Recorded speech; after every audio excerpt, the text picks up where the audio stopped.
का 100 यहाँ पहुँचने के बाद दिन से रात हो गया, रात से अभी सुबह होने वाला है, क्या कुछ कठिनाइयाँ हुआ आप लोगों को मांग दिलाने को लेकर? कठिनाइयाँ का तो मत बोलिए, लेकिन प्रबंधन का जो रवैया रहा मृतक के प्रति वो हमेशा नकारात्मक रहा। वो समझा ही नहीं कि भाई किसी का जीवन चला गया है, इसको हमेशा कंपनी का लॉस का पड़ा रहा। वो सिर्फ अपने बारे में बात किया, इसके लिए कभी नहीं हुआ। और काफ़ी प्रयासरत होने के बाद वार्ता शाम से शुरू होती है, सुबह का 4 बजता है। अभी डेड बॉडी हम लोग उठाते हैं और इसका जो मैनेजमेंट है हठधर्मी टाइप का इंसान था। इतना मशक्क़त करने के बाद में वो जो अभी मुआवजा डिफ़ाइन हुआ 15 लाख रुपया का, और आश्रित को नौकरी का, और जो विधवा पेंशन का ESIC एंड PF के नॉर्म के आधार पे, और जो बच्चा होगा उसका 18 वर्ष उम्र तक का पढ़ाई का खर्चा। तो काफ़ी ज़्यादा थोड़ा सा ये हुआ, रवैया नकारात्मक था, लेकिन जनता का समर्थन था, ग्रामीणों का सहयोग था कि आज एक असहाय को और जिसको हमेशा से दबाया जाता था उनको न्याय मिला। सभी ग्रामीण लोग एकजुट थे और JBKSS के साथी लोग जितने भी थे सक्रिय साथी सभी पहुँचे और उन्हें न्याय दिलाने का काम किया। तो ये जो आप लोग का मांग पूरा हुआ कि जो पीड़ित परिवार जो थे उनका भी मांग पूरा हुआ? किनका ये मांग था? जो कंसेंट था ना, हम लोग दोनों तरफ, हम लोग का जो जेन्युइन मांग था वो कहीं ना कहीं कॉम्प्रोमाइजिंग बात हुआ। कंपनी कहीं उससे नीचे हट ही नहीं रही थी, कहीं से ऊपर जा नहीं रही थी, तो एक ऐसा बैरियर बनाना पड़ा। तो जो गार्जियन हैं और जो परिजन हैं, भुक्तभोगी के मृतक के जो परिजन हैं, उनके सहमति से ही उन्होंने बोला कि भैया ठीक है, इतना में हम लोग ये हैं। अगर उस राशि पे अगर वो लोग एग्री नहीं करते तो हम लोग जो प्रोटेस्ट था वो कंटिन्यू होते रहता, हम लोग रोकते नहीं और कंपनी को झुकना पड़ता। लेकिन ठंड के वजह से सब लोग डटे हुए थे।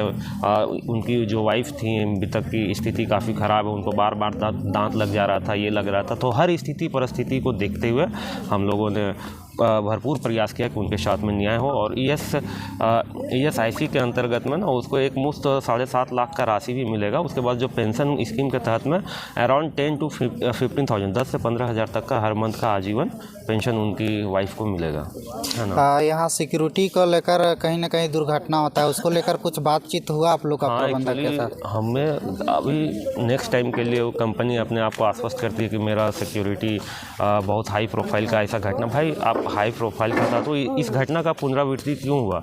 ऐसे कैसे लोगों का जान जा रहा है? तो आप कहीं से सिक्योर नहीं है या सेफ्टी का जो नॉर्म है उसको फॉलो नहीं कर रहे हैं। अब क्या है, अब यही नॉर्म बनेगा और ऐसा ही होगा।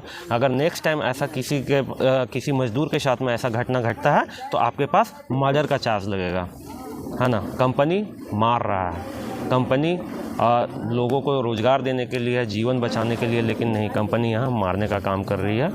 और ऐसे शोषित वंचित लोग अगर अपनी आवाज़ को नहीं बनाएंगे, कंपनी पे दबाव नहीं बनाएंगे, तो ये लोग ऐसे ही रवैया ढीलमुल रखता ही है।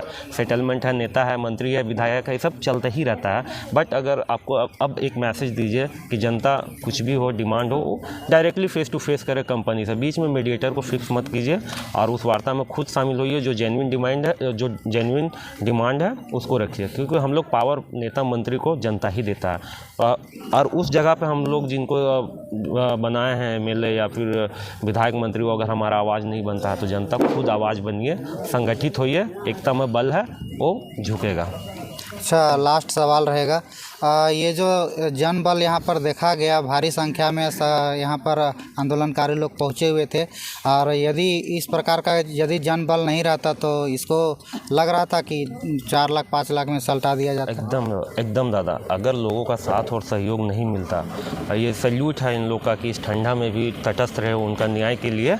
और इनके गैर मौजूदगी के बिना ये संभव नहीं था। कंपनी फिर अलग रवैया अपनाता, प्रशासन से दबाव डलवाता, ये डलवाता। हम लोग संगठित थे तो कंपनी हम लोग के सामने झुकी। चलिए, बहुत बहुत धन्यवाद। चलिए, थैंक यू।